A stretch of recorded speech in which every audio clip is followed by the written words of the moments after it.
Where did this all start, and why video?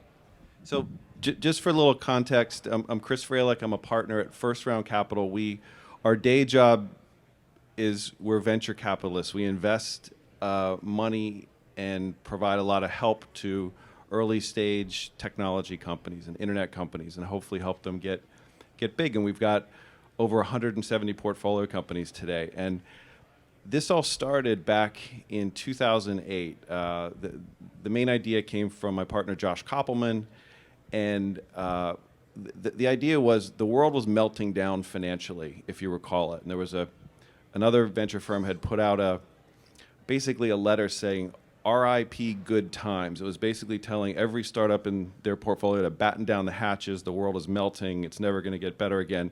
And we thought, what would be better than just to do something completely different? And we did a video about dancing. And we just took little flip cams and went around the country and the world and took videos of us dancing with our startups to the theme of, do you remember Where the Hell is Matt? There was this viral video, and we kind of went to that song and the same kind of look and feel. And that started it, and we hope it shows off our portfolio companies. We hope it shows that we can have a little fun and we're human and not just robot VCs, and make fun of ourselves a little bit, and that's kind of what's behind the video.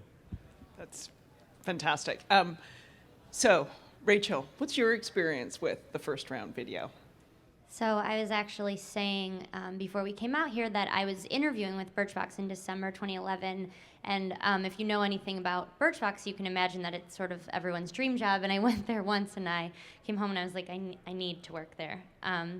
And that was when this video came out, the first one that I had seen in 2011, and I saw it and I was like, okay, like this looks like the most amazing place to work. And it really like motivated me to to want to get that job. And then this year, so I was actually out of the office at another event the day that they shot all the Birchbox staffers dancing, and it was actually the day of our holiday party. So the day of the holiday party at Birchbox, all of the hair products and all of the makeup comes out, and people are just curling their hair at their desks and like really, activating the Birchbox merchandise. And I walked in to see, 100 people dancing in their outfits for the holiday party, and I was like just re-inspired about what an amazing place it is to work, and remembered having seen the one the previous year and how it, made me feel really excited about the opportunity. So it's a good recruitment tool, if nothing else. Well, because it does say something about the companies and the enthusiasm to get involved. It says something about First Round, and as you said, you're not just, stuffy VCs, in terms of the personality behind it. Did it, all that traffic, the stories, the number of views, did it lead to more pitches? I believe so. I think it's become something that we're associated with, and I started noticing it even after the first year, where we started getting emails of people asking us when the next video would be coming out, that they're looking forward to it. And this last year, there were a pretty fair number of good guesses of which songs we were going to parody. And someone actually even got like the mashup of the two songs in a guess before we launched it. But it's at the end of every video, we're inviting entrepreneurs. Like in the first one, it was like, "Would you like to dance with us next year?" And call us maybe. Like it's all about trying to connect with, with entrepreneurs and new startups. And we might invest in 30 or 35 companies a year, but we'll get introduced to and meet 2,500 or 3,000 every year. So this definitely helps with awareness, and people, literally saying, "We want to be in your video." So please look at our fund business me. plan. I must be in your video.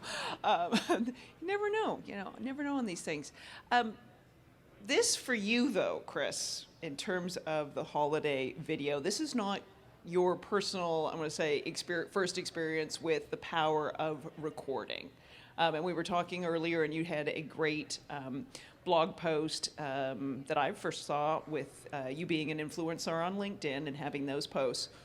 Talk to us about TED, and I'm going to say your experience with that, and really realizing, I'm going to say, that power of that recorded word.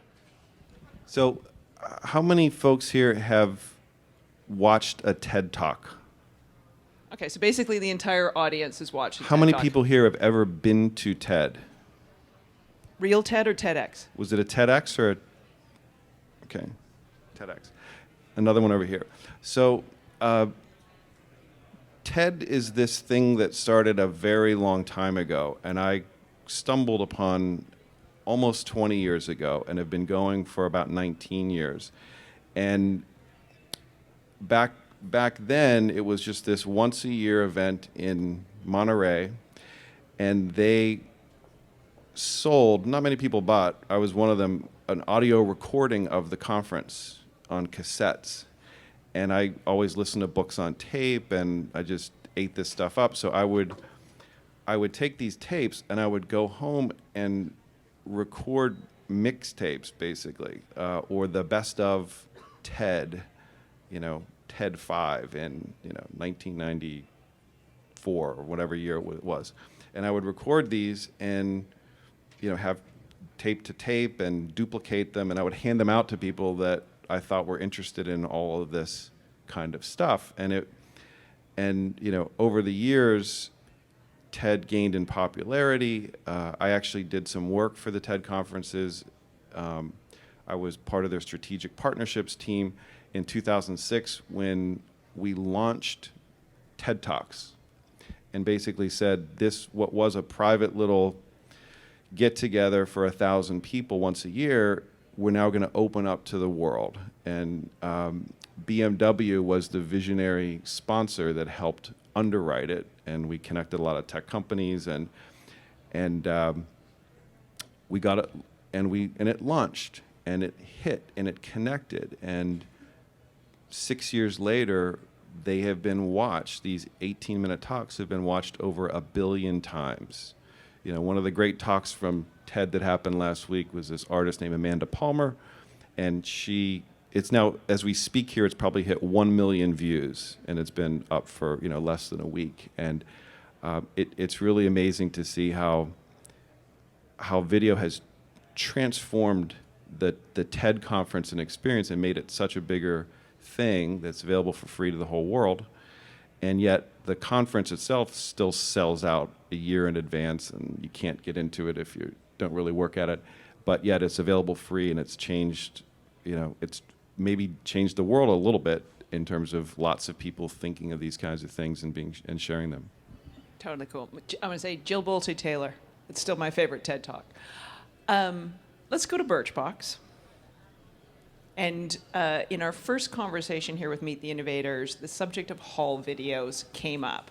Now, we talked earlier, you have sort of some interesting venues and sort of avenues that you're using with respect to video. Tell us about those. Sure. So what's interesting about Birchbox is we really attribute our early success to YouTube and to beauty vloggers on YouTube. So if you're not familiar with Birchbox, it's a discovery retail platform, and we have a subscription business and an e-commerce business, and we support both with content. And our subscription business is for $10 a month. You get a box of curated luxury beauty samples in the mail based on a beauty profile you fill out. And then you try the products, you review them, you earn reward points to go buy the full-size products. And so everyone gets a different Birchbox.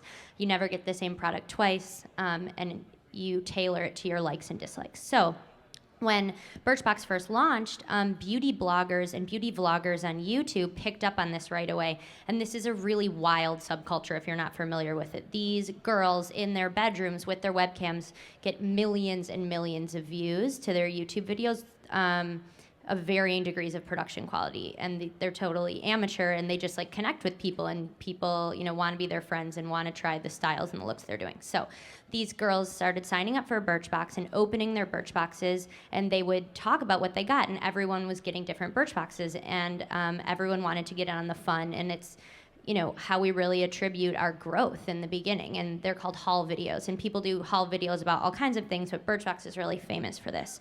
And we've never asked anyone to make a haul video. We don't send them boxes for free. They're subscribers, they're customers, and they begin to establish relationships with one another and relationships with us because we interact with their videos and we share their videos across our social channels, and it helps us really know who our customers are and hear from their mouth what they like and what they don't like. So that's sort of the first big video story of Birchbox. The second piece is that our founders every single month create a sneak peek video where they take some of their favorite, most exciting products that are going to be in the Birchbox, and they shoot an adorable video together where they talk about, oh my God, I love this lipstick. I'm so excited about it. Here's why. And it's totally genuine. We've tried all of the products, and it gets people really excited to wait and see what's going to be in their box. And these are our best performing videos every month, and the brands like vie to be in them. Like when people give us samples to be in a Birchbox, like the first thing they say is like, can I be in Katya and Haley's sneak peek video that month? And it's a great tool for us to be able to, get these samples from the brands. And then the third piece is just tying content and commerce together, which is a major part of what Birchbox does. And we shoot videos that are manicure tutorials or hair tutorials, makeup tutorials, product tutorials, and we put them on our product pages on our site. And what we know is that, here's an example. What we know is that the pages that have video, the users who watch videos on Birchbox.com convert at a higher rate, have a higher order value, and stay on the site longer. That's why we do it, and they have a better experience shopping at Birchbox, and that's part of what differentiates us. So. And I'll add something to, when we invested in Birchbox, they had, I think, 197 subscribers. So there wasn't, It wasn't that hockey stick yet. Yeah, and it was early in the hockey stick. And, today they've got hundreds of thousands of subscribers. But what were some of the signs that you could look for that it was, really about to take off? And one of the, we first learned about the company on Twitter. We saw your customers tweeting about you. And then one of the signs is they're making videos. You call them haul videos. We call them unboxing videos. But the point was, unprovoked, for no reason other than they loved the experience and what was inside and sharing it, they were making videos.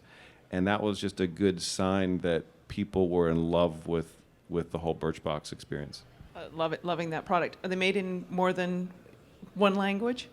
Yeah, so Birchbox now exists in the UK, France, and Spain, and people are making unboxing videos in all those languages, which is pretty amazing to see. That's absolutely fun. What about other companies in your portfolio? Who's using video? One that's probably related is called Refinery 29. Does anybody here follow Refinery 29? So they have a strong editorial point of view around fashion, and they are increasingly creating video. In fact, they're moving into a new 30,000 square foot office that includes full studios, and they're going to really, turn up the heat on video. I'll give you another example is, more in kind of a business-to-business standpoint, is we have a company called Solve Media that has a product that replaces CAPTCHAs. Do you know those silly two-word combos that are really hard to type in? It replaces them with brand messages. So you might see a Pepsi can and you type in Pepsi refreshes. And they created, commissioned a 2-minute video that described their company, and they've it's really told their story well, has been well received by everyone that watches it. They get it in 2 minutes, and it's sometimes you can explain what you do really well in video format. And having that someone script it and story tell, and then say the power of that word with describing your company. Let's go back to Refinery 29, because when we were talking earlier, now you see with Refinery 29, if they're talking about Birchbox, let's talk about some of the things you see because of a video coming out and what it means in terms of, I would say, traction and action and enthusiasm for Birchbox. Sure. So yeah, what I had mentioned about Refinery 29 is we're total fangirls of them, and when they pick up, so we produce this content to support the shopping experience of our customers, and we house it on YouTube and on our product pages. But it's also content that could be consumed by non-subscribers, non-customers, and lots of people shop on Birchbox.com for beauty and lifestyle items that aren't subscribers, just because it's a great shopping experience. write all of the copy on all the product pages ourselves and support that with content. And we have a blog and we have a magazine where we talk about how to use the product. So sometimes another outlet like Refinery 29 will take one of our manicure tutorial videos and use it just because you don't have to be a Birchbox shopper to want to know how to do leopard nails. Everyone needs to know how to get a leopard manicure. It's not that hard, actually. You can see it on our YouTube channel. I'm going to watch the YouTube, and I will have a leopard manicure. But another thing we've seen really come out of our videos is people really get to know Birchbox and the Birchbox staffers. So, for example, when those sneak peek videos are done, people sort of fall in love with our founders, Katya and Haley, because they're so genuine. They've really tried all of the products, and they really are excited about them, and they've become sort of like celebrities within our community. And we shot a video last month with this comedy duo called Seriously, the Seriously Girls. You should check them out. They're really talented and hilarious. And they made this sort of parody video about Katya's hair. So she has fabulous hair. And it's sort of like a joke whenever we do a sneak peek video. People are like, okay, I'm excited about my box, but how did Katya do her hair for that video? So we made a video of these girls sort of following her around, asking her for tips about her hair. Did you blow dry your hair? Did you curling iron your hair? Does your hair have a Pinterest board? So we made a Pinterest board full of the products Katya uses and pictures of Katya's hair, and we were sharing it, in the video with the hashtag, and we saw all these people talking about Katya's hair on Twitter just because they've gotten to know her through our video and through our content, to the point where we can create jokes on top of that people totally get and talk about. So that is pretty cool.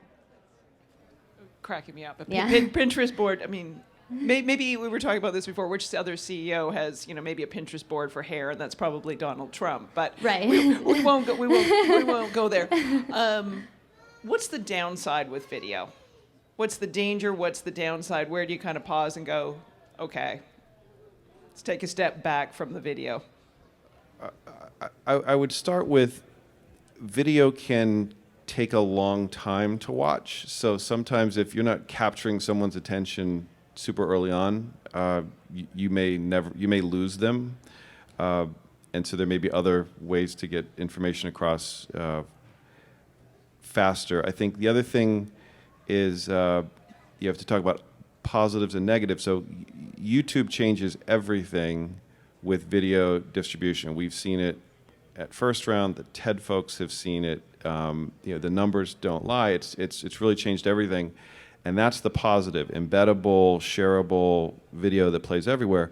But the comments in YouTube can be pretty brutal. It's a tough place there that for some reason Google hasn't fixed that or paid too much attention to how to make it a more clean, well-lit place for interaction.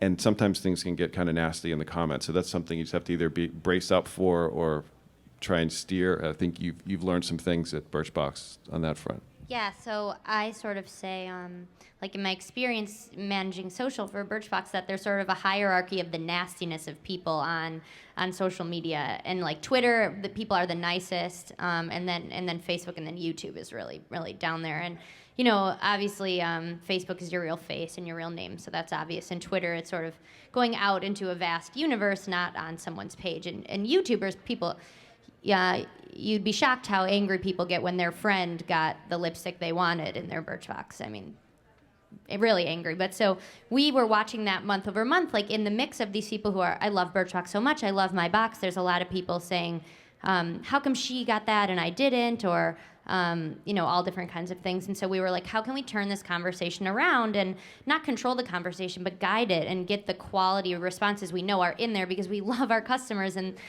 we know they have, wonderful things to say. So when we did this monthly sneak peek video, we started ending it with a question. So for example, every month there's a theme for the Birchbox. So for example, if the theme is travel, at the end of the video we'll say, well, what are your beauty travel tips and tricks? What products do you take when you travel? Let us know in the comments below for a chance to win everything you see in this video. So it's maybe like 10 full-size beauty products. And instantly, the conversation totally changed. And not just because people wanted the prize, but because we asked them a question and they started giving us really quality user-generated content, telling us their travel beauty tips and tricks and what products they love. And then they start talking to each other, and like instantly, it becomes a really upbeat place. And we've seen that happen month over month. And you just have to ask people what you want to hear from them sometimes, and you can guide things a different way. It's a great suggestion. Have you ever found products because of the videos that have been out there about Birchbox? Yeah, like 2 months ago, we were actually on the corner in Soho, and we were had asked over social media for our customers who live around here to come and meet up with us and show us what was in their makeup bags in their purse. And tons of our customers came, and we actually discovered some new beauty products that we didn't know about from our customers on the corner in Soho, and passed them on to our beauty partnerships team to see if we could get some of them in the box. So we're helping people discover, and our customers are helping us discover as well. There we go. I can keep asking questions. I suspect there's probably people here who have got questions, and I'd rather hear your questions at this point in the evening. So, questions. Hi, Kelly. Hi. You look great. Hi, my name is Angela, and I recently started Republic Spaces, marketplace for pop-up shops, which I would love to talk to Chris about you later. It's getting great traction. But anyways, my question regarding videos is that,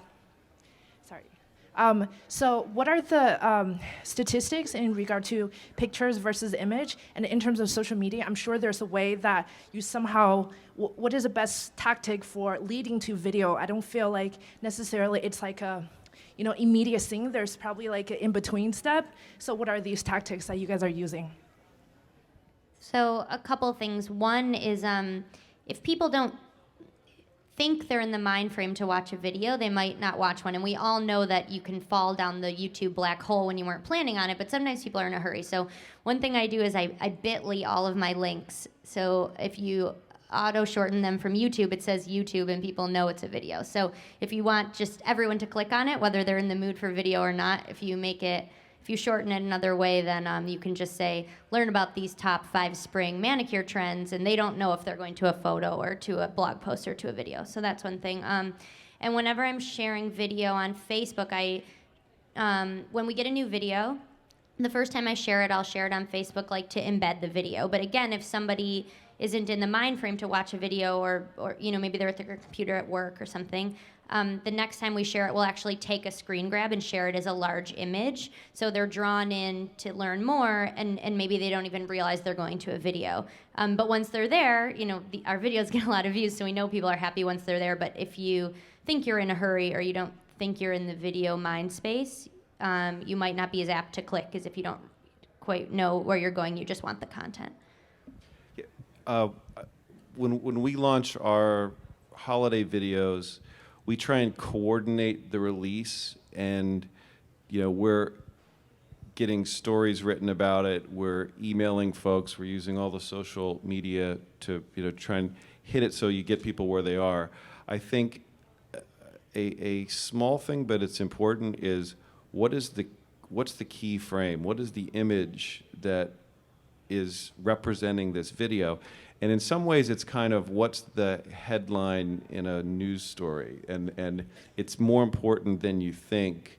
And it was funny because I was part of the scene. If you see where we have the explosion scene, and I was one of the 2 guys, being blown up off of the stage there, and we just knew when we were filming it. They stopped the film. It was just this great shot of the big fireball going up 20 feet, and both of us in the air, and Josh, with his jacket, and we just said, that's it. That's going to be the hook, our image that we're going to use for everything. So I would think about that, but I also think you have to set expectations of like how much time is this, or do people know who you are, what to expect, so that they don't, they're quickly looking at the countdown timer if they don't understand that. And just to the other, like you bit.ly things, the TED folks have found they've built a beautiful TED app. If you've got an iPad, you should download it. It's one of my favorite apps, and you can queue up or download talks in advance so that you can watch them on airplanes or wherever you happen to be. That's a good one. Is there an ideal length for a video? Is there, the number, like, is there like, no, it has to be shorter than this seems to be the right appetite? I think the industry standard is 2.5 minutes or less. We want our tutorials to be like the best quality, and so sometimes we'll go over, or with our sneak peek videos where we know we have this built-in audience. But I think the soundbite to that question is that like the stats show it should be 2.5 minutes or less. And do you do any sort of like shorter little snippets, like it's almost like now with written content, what can you put in 140 characters? Mm-hmm. What are you putting in a short paragraph? What are you doing to delve into something deeper? Are you doing that as well with your videos? Well, the way we shoot them is so if it's a tutorial, we make sure you see the end shot like right away towards the beginning of the video, so you know what you're gonna get. So you want to watch and see the end, so you see this beautiful French braid, and you realize you'll get there if you watch it. And if you just start the video being like, "Hi, I'm Rachel. I'm going to teach you how to do a fishtail braid," they might drop off until they actually see that finished product. So that's something we try to execute. And I just also say people's attention spans are so short, and that if you're asking them to give more than a minute or two, you really have to help them understand what's there. And so, we're increasingly creating content at First Round, and we have a lot of events and speakers. And I'll give one example. We had a speaker who's the head of engineering at Etsy over in Brooklyn, and he came and spoke about how they created and increased their number of women engineers by almost 500%, and told a great story in a maybe a 15-minute video. We took that video and gave it a great headline with the 500% number, and then we transcribed the entire talk, or at least broke it into the key points in text, so that at a glance or a quick read through, you could know what was in there, and if it was appropriate, then you could watch the whole video. And it got a ton of traction, and other authors rewrote stories on the exact same content. And I think that for that content, it would, if we hadn't thoughtfully done, all the text around it, the headline and how we pushed it, just putting out the 15-minute video, I don't think would have gotten anywhere near the traction. It's kind of almost the War and Peace of video, 15 minutes. More questions? Angela can't be the only one with questions. There we go. So I have two questions for both of you. One is, do you have a sense of, is there a certain demographic that's most, in terms of customers, most responsive to videos? The second is, when you were speaking about refinery, and also for your company, do you know what percentage of the marketing or PR budget is devoted to equipment, people to make videos, manage the videos, et cetera? What percentage?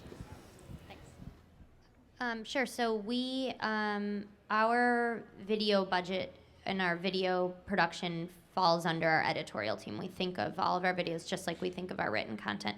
And we actually have a production company that we work with that does them for us. So what's really interesting is the story I told at the beginning about the girls doing unboxing videos in their bedroom with no production costs and no production, input, and they get millions of views.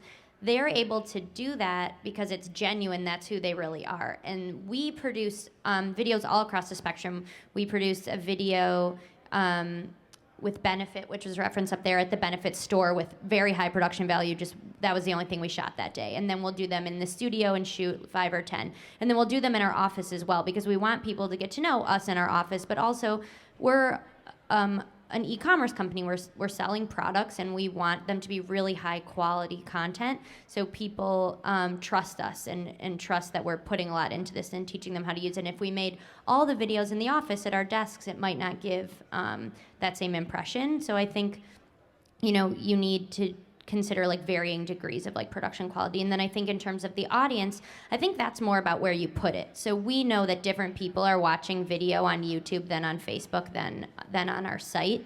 And where you really see the differential is who makes videos back. So when we host like a campaign on Instagram versus Twitter versus YouTube, the user-generated content you see coming back at you is what really varies per channel. YouTube obviously skews much, much younger, probably the youngest that we see coming back compared to Facebook and Instagram.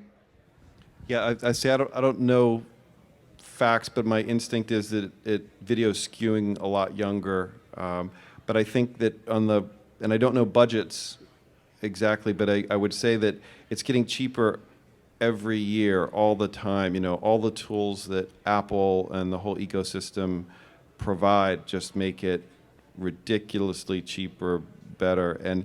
But I would also say that it's worth having a professional, if not on staff, someone you work with regularly, or even, there's now increasingly services. I can think of one, it's called smartshoot.com, and you can have a professional photographer, a videographer, do a project for you, relatively quickly and cheaply, and it's worth it. What are you finding with where people are consuming the video in terms of different devices? And are you noticing anything interesting with trends there? And I'm holding my hand like this, thinking the number of people watching, Yeah, mobile is going up and up and up all the time. Most of our videos are watched on YouTube or like the YouTube player being embedded, but mobile is just keeps going up. Yeah, I just had some stats here from from our last year. So we had over 100,000 video views. That's over 250,000 minutes of video watched. 20% came from mobile. So that's even smaller than I would have thought, but it's still a pretty meaningful percent. 55% came direct to YouTube. 14% from our own landing page, 11% Facebook, 7% Twitter, and then going down from there. interesting in terms of, and do you think, maybe go ahead and get Brett back up here next time, do you think differently about how you shoot these things for mobile? I don't think we've shot them differently, but basically you're looking for the highest quality possible, and hopefully making it adaptive so it could play well enough in the lowest quality. We've started shooting like our tutorial videos differently. So if you're watching it on a small screen, you need to get closer to people's nails to show the leopard design, or you need to angle differently to show a braid on the back of your hair. Or when you're working with a brand and you're showcasing their skincare products, it's really important to them. A brand partner, that's what I mean when I say brand. The brands that we put in our box are part of our content, and sometimes their experts will come in and we'll shoot like how to properly wash your face with this particular cleanser, and they want their package and their brand to be seen. So if it's a small screen, you have to consider that differently and do different sorts of close-ups, and we're thinking about that more and more all the time. Cool. More questions? Hi, thanks, Joyce Sullivan. You mentioned that you're in a couple of different international markets, so I was interested, and also for both of you, for video, do you find the use of video or how it's used in different, you mentioned I think France, do you change how you prepare for those markets, or do you find it's pretty consistent? Same thing with, I guess, for startups. Do you have any advice if they are in different geographies versus, say, US for video? So we treat our content, which includes social media and video, almost totally separately in all of our markets, because we really want our customers to get the best user experience. And even between our London and our New York office, the language just isn't quite the same, and the trends just aren't quite the same. And if you have a bunch of American staffers doing beauty tutorials or beauty videos, it's just not going to translate the same way, even though they literally do understand. And so we have separate Facebook pages, separate YouTube channels, separate Twitter handles, separate blogs, separate magazines in all of our languages. But what I can tell you is that the other markets, I mean, while they're physically smaller, their consumption of social media is smaller also in terms of percentages. Like Pinterest here is massive, especially for brands like Refinery or brands like Birchbox, and they just don't see the same traction over there yet. And YouTube as well, it's big, but maybe there's a handful of French beauty YouTubers who are massive, and here there's thousands. So it doesn't scale the same way, I guess. We didn't do anything for our own video differently internationally, and I'm not sure what the viewership was. But if I think about our portfolio companies that either are producing a lot of video, or if they're in the business of selling ads around video, like we've got a company called Tremor Video that does that. What you might, it wouldn't be unusual to find half of your traffic coming from overseas as opposed to the U.S. What you might find, though, is that from a advertising revenue standpoint, the international traffic is worth a fraction of what the U.S. is, which is basically saying advertisers are looking more for a U.S. audience. That used to be a bigger deal before YouTube, when you might be paying for the bandwidth and all these views that you weren't able to monetize. But today, for a big chunk of what happens, YouTube's taking care of that for you. Cool. I saw you sitting there in the fourth row. Question. Hi, I'm Lindsay. I work in video production, and I'm a huge fan of social media as well and the integration. And I try and push to our clients all the time, the importance of video and using it on multiple platforms. But their constant question is, across the board, is what's the ROI? What's the return on investment, and how do you, manage that, and how do you kind of gauge it among all of these different websites and platforms? So I'll repeat an answer that the social media vice president at DKNY said to that kind of a question, and it's, what's the ROI of that billboard or of the ad that we run in a magazine? It's hard to measure there, and so that's one answer. The other I'd say is, people are starting to figure it out, and your audience, your customers, are on all these social channels. You can't not be there. You have to be there to start figuring it out. I think an important question is, what do I say to my million followers, and is it video, and is it images, or am I putting out press releases, or just trying to sell something every moment, or am I building a voice and cultivating a relationship? That's a little harder. And there's some people who say these things don't have ROI, or it's too hard to track, and you can't bet on it or put super hard numbers on it yet, but just instinctually you have to be playing there, in my opinion. Well, and I want to say, what's the ROI of being able to attract great talent, or someone deciding they're going to send you their pitch deck because they now feel they know you, in terms of the video, and are doing something in a genuine way. And yeah, I mean, there probably is bigger ROI questions if they're asking you why. But you're even if the R may not be dollars, it may be engagement.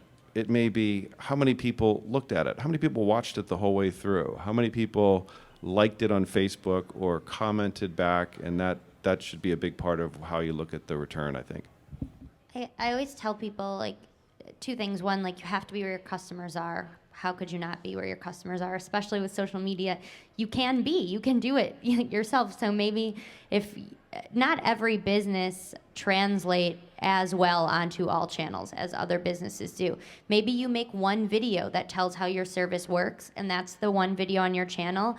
And then acting as your channel, you find people making videos in your industry, and you interact with them, and you share them, and you comment on them.